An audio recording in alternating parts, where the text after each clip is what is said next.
सत्यं परं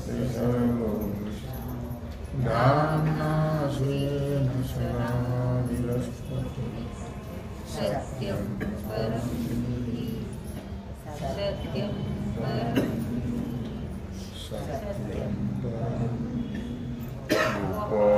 कृष्ण भगवान की जय। आणि मनाचा उंबरा वृत्तीशी देखो नेदी विरा तेथ की वाग्व्यापारा अवकाश असे.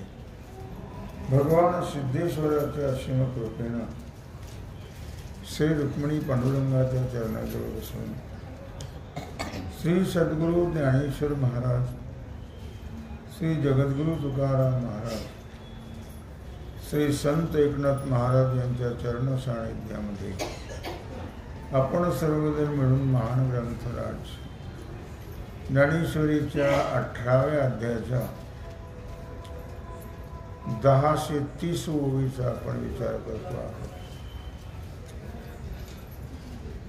विषय आहे इंद्रिय मन आणि मनाचा उंबरा वृत्तीशी देखो नेदी विरा तेथ के वाग्व्यापारा अवकाश असे. भगवान श्रीकृष्ण परमात्मा अर्जुनाला सांगतात, अर्जुना, ज्या ठिकाणी वृत्तीला मनाचा उंबरटा देखील पाहू देत नाहीये तिथं वाणीच्या व्यवहाराला अवकाश कुठे आहे? जिथं मनाचाच व्यवहार बंद झाला तर वाणी काय करणार आहे? वाणीचा व्यवहार कसा चालेल? मनात वृत्ती नेहमी मनात निर्माण होत असते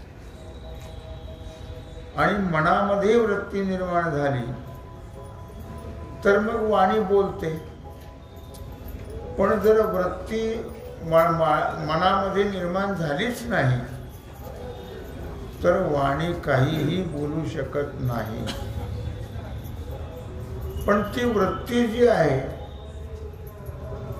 ती मनाचा उंबरात जिथं पाहू शकत नाही. अर्थात वृत्ती कशाला म्हणतात? आपल्याला एखादी वस्तू आपण पाहतो ते आपल्याला कळते, मन काही तिथं जात नाही. मग ज्याच्यामुळे कळते ती वस्तू त्याला वृत्ती म्हणतात.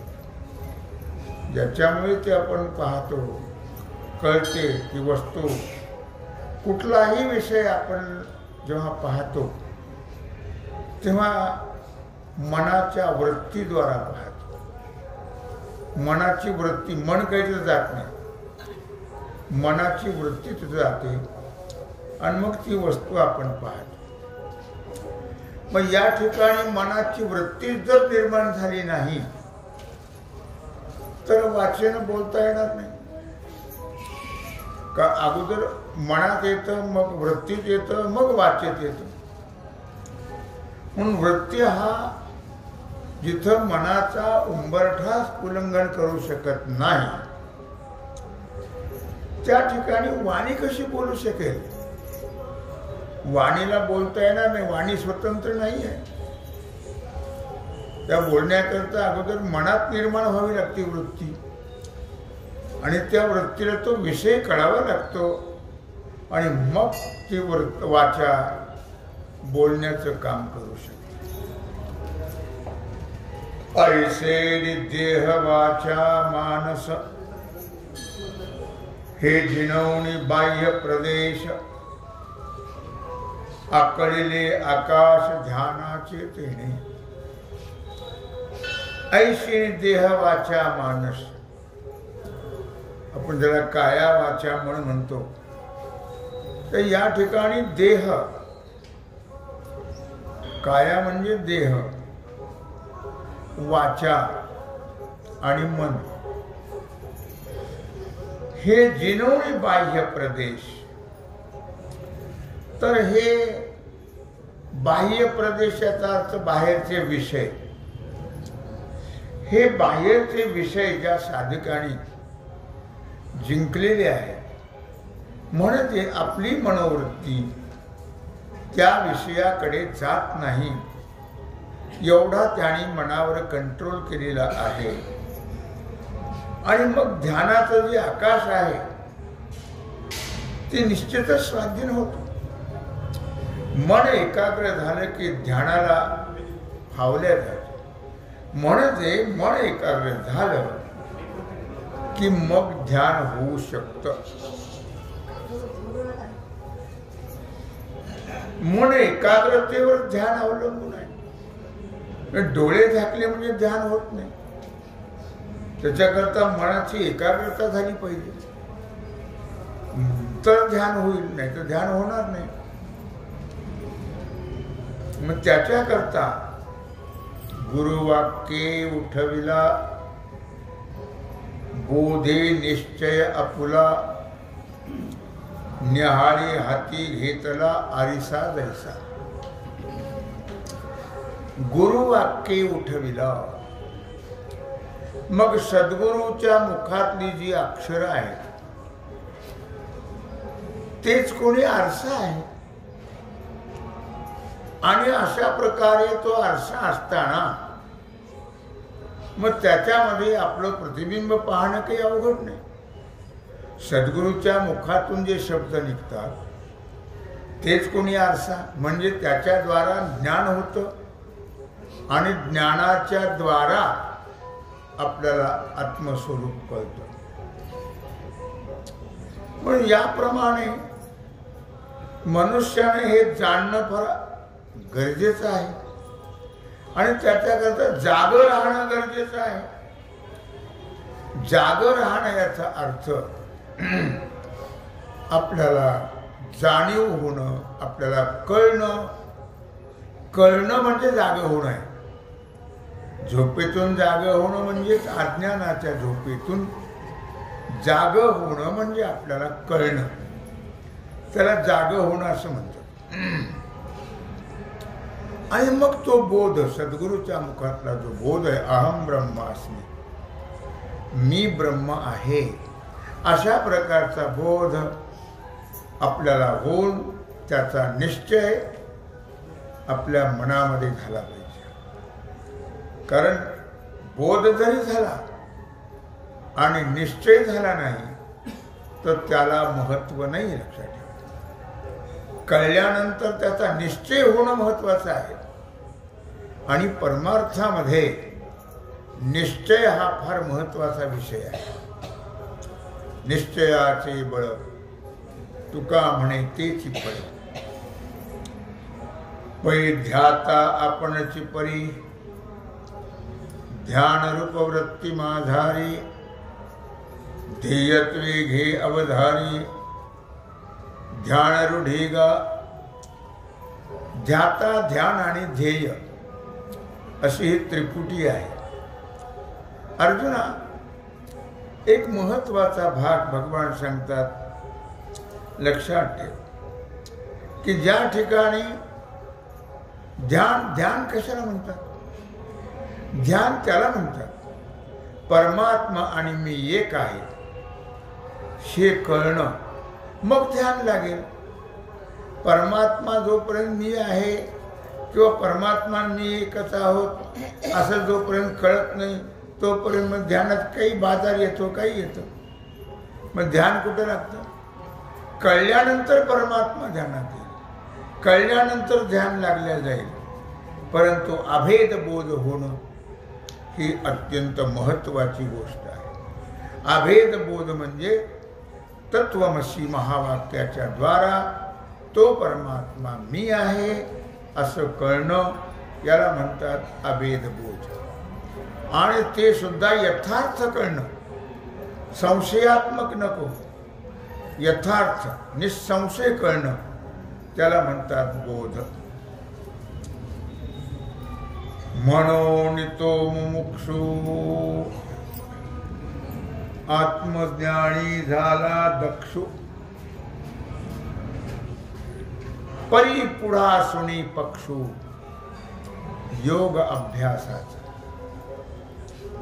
भगवान सांगतात अर्जुना, मग तो जो जिज्ञासू आहे किंवा तो जो मुमुक्षू आहे किंवा तो जो साधक आहे तो आत्मज्ञान प्राप्त करून घेण्याकरता मोठा शहाणा बनलेला आहे. नवे आत्मज्ञान प्राप्त करून घेण्याकरता ज्याचे अहोरात्र प्रयत्न चालू आहेत त्याचंच नाव आहे मुमुक्षु. त्यालाच म्हणतात जिज्ञासू आणि त्यालाच म्हणतात साधक. परिपुढा सुनी पक्षू योग अभ्यासाचा. परंतु श्रवण आहे पहिली गोष्ट. श्रवण झाल्यानंतर मनन आहे. मनन झाल्यानंतर निध्यासन आहे. हे आहेत ना, याचा स्वीकार जर केला नाही तर मग आपल्याला काहीच कळणार नाही. नुसतं हठयोगाचा अभ्यास काय कामाचा. आपण ते ऐकलं पाहिजे, त्याचं मनन केलं पाहिजे, त्याचा निध्यास घेतला पाहिजे, तर त्या हठयोगाला महत्व आहे. नाही तर कवडीची किंमत नाही. लोकाला सोंग दाखवल्यासारखंच आहे. म्हणून आत्मज्ञानाची जी प्राप्ती आहे ती करून घेणं हे खरं ज्या मुमुक्षुचं, त्या जिज्ञासूचं, त्या साधकाचं साध्य आहे. कारण आत्मज्ञान नसेल तर त्याला किंमत नाही. आत्मज्ञान बिन नर भटकत है कहा मथुरा काशी. कबीर महाराज म्हणतात आत्मज्ञान नसेल तर तुम्ही कुठेही गेलात तरी काही उपयोग होणार नाही. आत्मज्ञान बिन नर भटकत है कहा मथुरा काशी. तुम्ही कुठं दुनियात काशीला गेला काय, मथुरेला गेला काय, प्रयागला गेला काय, त्याचा काही उपयोग होणार नाही. आत्मज्ञान झाल्यानंतरच त्याचा उपयोग होतो असं भगवान अर्जुनाला सांगतात. परिपुढे सुनी पक्षो योगाभ्यासाचा. आणि म्हणून योगाभ्यासाचं कामच ते आहे. योग चित्तवृत्ती निरोधका. योगाने चित्ताचा, मनाचा निरोध होतो आणि मगच ती वृत्ती, ते मन, ते चित्त आत्मस्वरूपाकडे एकरूप होऊन जाते. आपण अपान रंध्रद्वया माझारी धनंजया पारसनी पिडोनिया कावरू मूळ. भगवान सांगतात अर्जुना आपण रंध्रद्वया. एक लक्षात ठेव महत्वाचा भाग. रंध्रद्वय म्हणजे गुदस्थान आणि मूत्रस्थान या दोन छिद्राच्या मध्ये जी शिवणी आहे त्या शिवणीवर दाबल्यानंतर मूळबंध लागल्या जातो. अर्थात ती एक योगाची क्रिया मोठी अवघड आहे.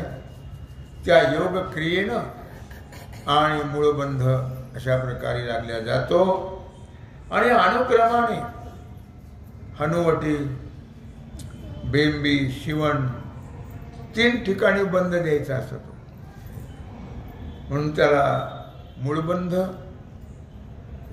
ओढियाना बंध, जालंधर बंध अशी नावं आहेत त्याला. तेव्हा मग तो 3 ठिकाणी बंद द्यायचा असतो.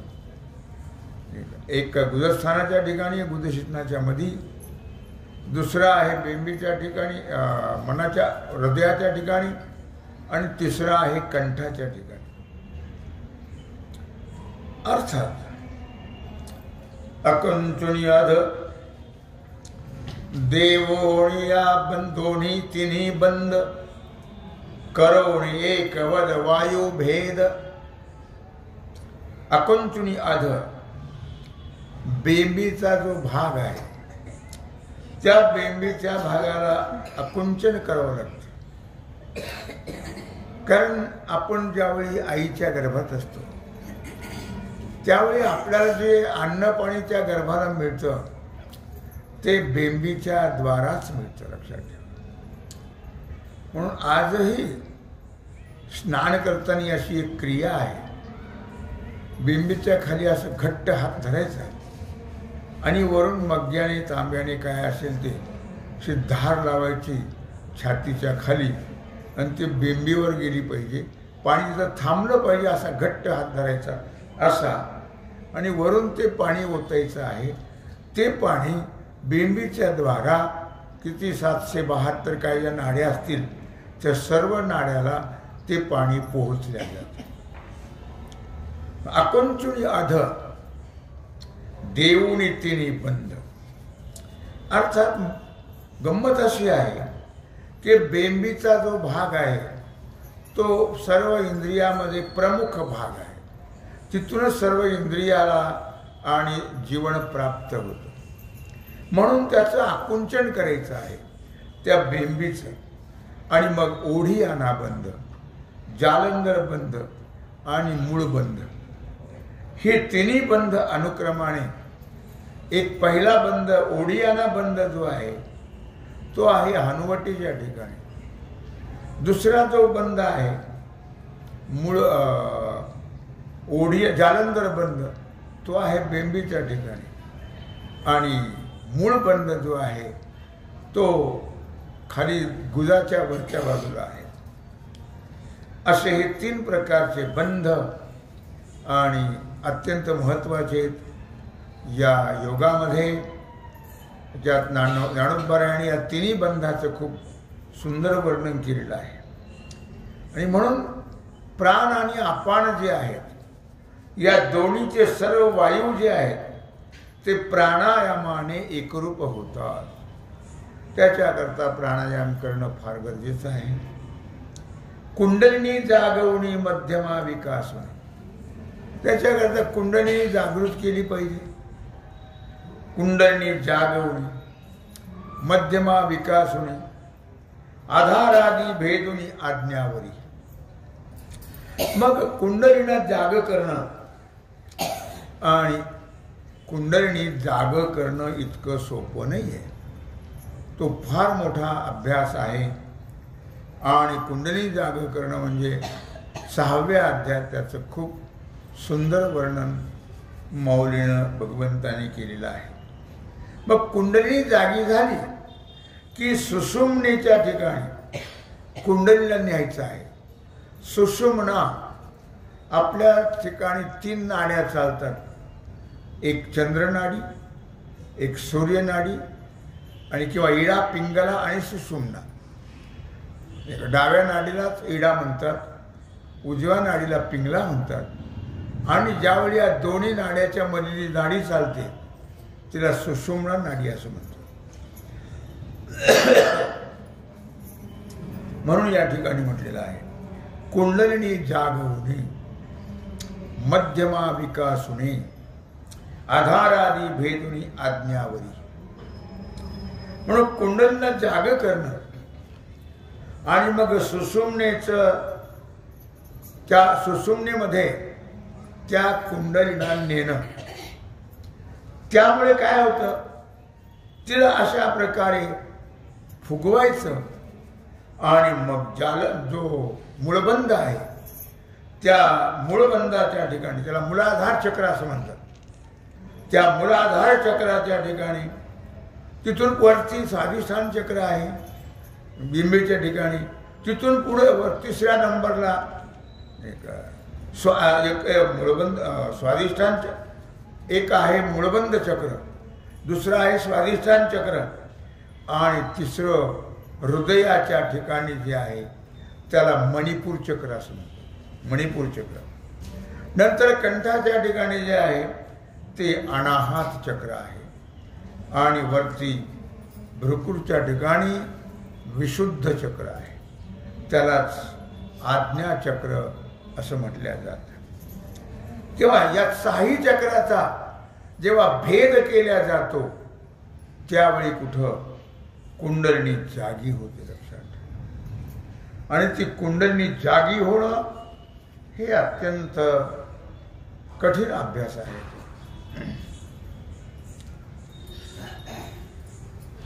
आता या काळामध्ये तर तो भाग नाहीच आहे लक्षात ठेवा. त्याला अनुकूल अशा कुठल्याही गोष्टी या कुंडली जागृत करण्याकरता नाही आहे. म्हणून सध्याच्या काळात जरी कोणी म्हणत असेल की आम्ही कुंडली जागी केली तर त्याचं फार वेगळं आहे सगळं.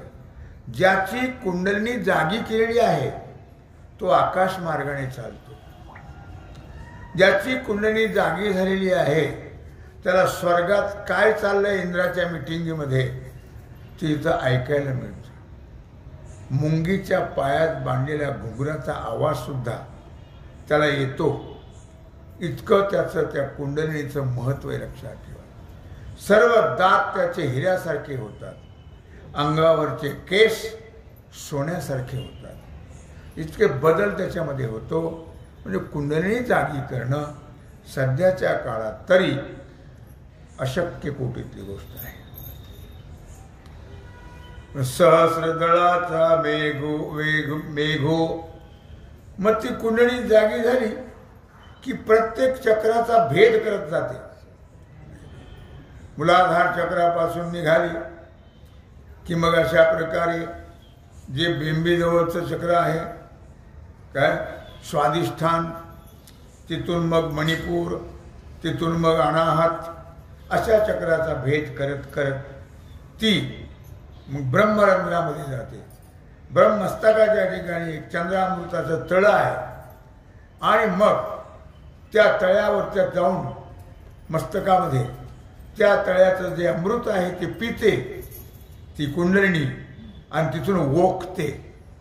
ओकली की सर्व शरीराला ते अमृत मिळतं आणि शरीर सगळं सोन्यासारखं होतं, दात हिऱ्यासारखे होतात. आणि मग या प्रक्रिया होतात की त्याला मुंगीचं मनोगत कळतं, इंद्राच्या सभेतलं काय चाललंय ते कळतं काय. असं एक त्या योगाच्या प्रक्रिया आहेत.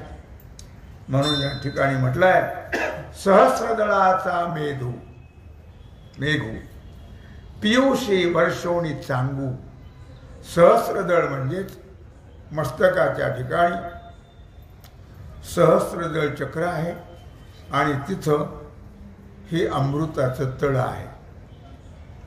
पियुषी वर्षोणी चांगू तो मूळवरी गोघू जाणोनिया अणोनिया. आणि मग अशा प्रकारे ब्रह्मरंध्रामध्ये जे काही सहस्राधार असलेलं 17च्या किंवा 17व्या कलातलं म्हणजे 17वी कला, ती 17वी कला जी 16 कला तर आपल्याला माहिती आहे चंद्राची, पण 17वी कला काही अभंगातून वर्णन केलेलं आहे. ती 17वी कला म्हणजेच अमृत ब्रह्मरंध्राच्या ठिकाणी असणार ती 17वी कला आहे, लक्षात ठेवा. मग ते पियुषे वर्षोणी चांगू तो मुळवरी ओघू आणून या. आणि मग असा जो अमृत कलेनं भरलेला मेघ ढग जो आहे तो त्याच्याकडून अमृताचा चांगला वर्षाव होऊ शकतो. आणि मग तो अमृताचा ओघ मूलाधार चक्रापर्यंत आणावा लागतो किंवा आणल्या जातो. आणि मग त्याला या सगळ्या गोष्टी घडल्या जातात. म्हणून त्या गोपाळपूरला जाताना आळंदीला नरसिंह सरस्वतीचं मंदिर आहे. ते जे महाराज होते ते नंतरची गोष्ट आहे, ती माऊली गेल्यानंतर समाधी घेतल्यानंतरची. मग त्याने काय करावं, दररोज काशीला आंघोळीला जावं. ते जे आहेत महाराज नरसिंह सरस्वती म्हणतात त्यांना, समाधी आहे तिथं. ते दररोज जायचे अशा प्रकारे काशीला आणि दररोज आंघोळ करून यायचे काशीवरून. कसे जायचे? आकाश मार्गाने जायचे. आकाश मार्गाने किती वेळ लागतो आकाश मार्गाने जायला? फार थोडा वेळ लागतो. एक जसं त्या केरळहून जर इथं यायचं असलेला विमानाने तर किती वेळ लागतो? लागतात 5,000 रुपये, पण अर्ध्या तासात केरळहून नगरला येतो माणूस, अर्ध्या तासामध्ये. हा प्लेनचा भाग सांगितला. पण जो योगी दररोज काशीला स्नानाला जातो इथून, तो केवढा वेग आहे. किती वेळ लागतो त्याला?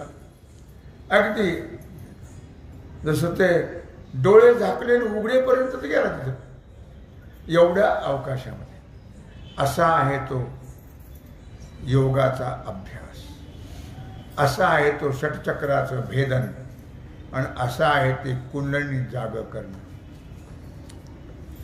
नाचतया पुण्यगिरी सिद्ध भैरवाच्या खापरी, मनपवनाची खिचपुरी वाढोनिया.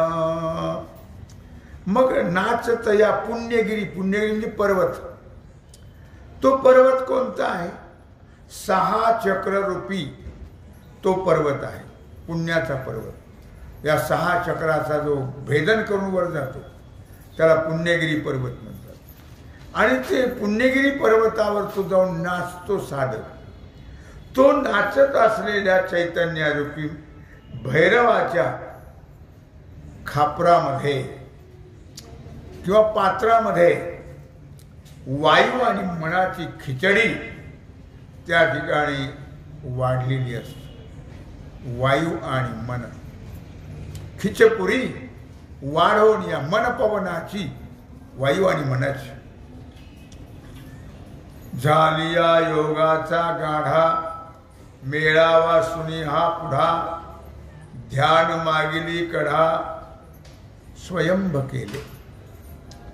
झालिया योगाचा गाढा अर्थात हा जो समुदाय आहे फार मोठा बळकट. कशाचा? अष्टांग योगाचा. म्हणून मौलीने एका अभंगात म्हटले, अष्टांग योगेन सिनिजे, काय प्राण निरोध न करीजे. अष्टांग योगाच्या भानगडीत आता सध्याच्या काळात पडू नका, प्राण निरोध करू नका, हरिगुण गाईजे, हरिगुण गाईजे, भगवंताचं भजन करा. या बाकी योग याग विधी येणे नोहे सिद्धी, वायाची उपाधी दंभ धर्म. सध्याच्या काळात योग होणं फार अशक्य गोष्ट आहे. तेवढ्या पुरता प्राणायाम आहे तो करावा, 5-5 मिनटं 10-10 मिनटं, पण फार खोलात जायचा प्रयत्न करू नये. जर गेला तर 12व्या अध्यायात माऊलीनं वर्णन केलेलं आहे. लोहाचे चणे जै बोचरिया पडती खाणे, ते पोट भरणे की प्राणे. काय माऊली म्हणतात, बोचऱ्या माणसाला लोखंडाचे फुटाणे खायला दिल्यानंतर जेवढे कष्ट होतात तेवढे कष्ट योग अभ्यास करताना होतात. इतकं अवघड आहे. म्हणून सध्याच्या काळामध्ये फक्त नामचिंतन करावं. काय योगाचा अभ्यास शरीर सुदृढ राहण्यापुरता करावा, प्राणायाम वगैरे. बाकीचा जास्त कुंडली जागृत करण्याच्या भानगडीत पडू नये. म्हणून म्हटलं या ठिकाणी की आणि ध्यान योग दोन्ही, जर योगाचा गाढा अभ्यास झाला तर काय होतं त्याने? मग ध्यान योग जो आहे तो झालिया योगाचा गाढा, खूप मोठा अभ्यास योगाचा व्हावा लागतो. मेळावा सुनी हा पुढा. आणि मग तो योगाचा अभ्यास अष्टांग योगाचा जो समुदाय आहे, 8 प्रकारचा जो योग आहे, तो बळकट झाल्यानंतर मागच्या बाजूला ध्यान देखील सिद्ध केलेलं पाहिजे, किंवा ध्यानही सिद्ध केलेलं असतं. आणि मग योगाच्या द्वारे, कारण योगाचं तत्वच ते आहे. योगाचं खरं तात्पर्य योग चित्तवृत्ती निरोधक, चित्ताचा निरोध करणं याचं नाव योग आहे. चित्ताचा निरोध केला की आपली वृत्ती कुणीकडे न भटकता आत्मस्वरूपाच्या किंवा परमात्मा स्वरूपाच्या ठिकाणी आपली वृत्ती लागल्या जाते. म्हणून ध्यान योग दोन्ही ये आत्मतत्वज्ञानी, पैठी होवावया निर्विघ्नी आधीच तेने. पण ध्यान योग दोन्ही याप्रमाणे ध्यान आणि योग हे जे 2 सांगितलेले आहेत, आणि हठयोग. काय हठयोग एक आहे, आत्मतत्वाच्या ज्ञानामध्ये निर्विघ्नपणाने आपली बुद्धिवृत्ती, आपलं मन स्थिर व्हावं याच्याकरता साधकाने तो योगाचा अभ्यास काही भाग चित्तवृत्तीचा निरोध करण्याकरता करणं आवश्यक आहे. कुंडलीपर्यंत जायचं नाही, पण चित्तवृत्तीचा निरोध होण्याकरता तेवढ्या पुरता अभ्यास करणं महत्वाचं आहे आणि ते आवश्यक आहे. पण त्याच्याकरता काय लागतं? या सगळ्या गोष्टी करण्याकरता माऊली पुढच्या ओळीत सांगतात, वितराग ते सारिका जोडून ठेविला सखा. वितराग म्हणजे वैराग्य. कारण या सगळ्या गोष्टी ज्या आहेत, या साधना ज्या आहेत, त्या साधनेकरता किंवा साधना करण्याकरता वैराग्य लागतं, त्याग लागतो. लक्षात ठेवा, ज्यांना संसाराचा लोभ आहे, मोह आहे, जे संसाराला चिकटलेले आहेत, त्यांच्याकडून परमार्थ आणि योग अभ्यास होणं अशक्य कोटीची गोष्ट आहे, होत नाही. लक्षात. म्हणून या साधनेकरता वितरागते सारिखा, वैराग्यासारखा मित्र तुम्हाला कुठे सापडणार नाही. वैराग्यासारख्या मित्राशी मैत्री करावी म्हणजे आपल्याला परमार्थ हा साध्य होईल, तरच आपल्याला परमात्मा कळू शकतो, एरवी नाही. लक्षात. म्हणून म्हटलं वैराग्यासारिखा जोडून ठेवला सखा. सखा म्हणजे मित्र. तो आगवियाची भूमिका सवे झाली. आणि मग योगातले जे सर्व अंग आहेत, त्या सर्व अंगाच्या भूमिकेवरती त्या वैराग्याला फार मोठं महत्व आहे. नव्हे नव्हे वैराग्याच्या द्वाराच तो अभ्यास करून त्याला रिद्धी सिद्धीची, आणि आडव्या पडतात पुन्हा, तो अभ्यास केला की सक्सेस होऊ देत नाहीत रिद्धी सिद्धी. म्हणून माऊली म्हटले, योगयाग विधी येणे नोहे सिद्धी, वायाची उपाधी किंवा सिद्धी बुद्धी धर्म, हरिपाठी आले प्रपंच निवाले साधू संगे. या रिद्धी सिद्धी ज्या आहेत त्या आडव्या पडतात. तुम्हाला कल्पना आहे, जनार्दन स्वामी एकदा आले होते इथं गांधी मैदानामध्ये. जनार्दन स्वामी आले तेव्हा त्यांचे कमरेपासून खाली पाय गेले होते. तर तो योगाचा अभ्यास ते करत होते, आणि तो योगाचा अभ्यास करता करता त्याला सिद्धी प्राप्त झाली. आणि त्या सिद्धीच्यामुळे, ती सिद्धी प्राप्त झाली असताना काही मध्ये चुका झाल्या, आणि त्यामुळे त्यांचे कमरेपासून पायच गेले.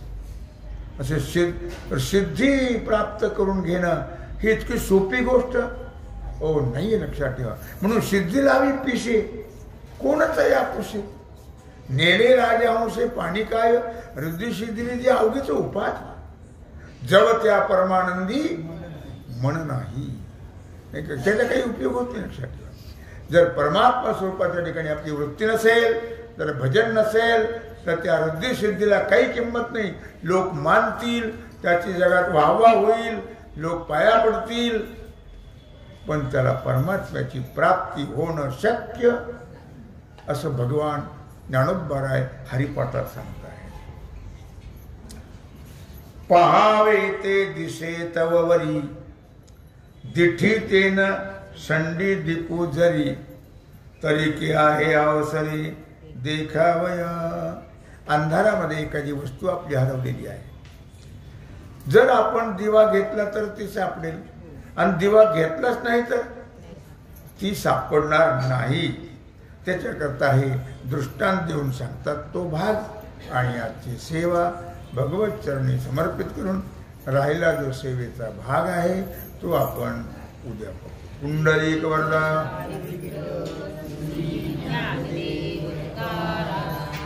ओम नमः पार्वती पते हर हर महादेव. आता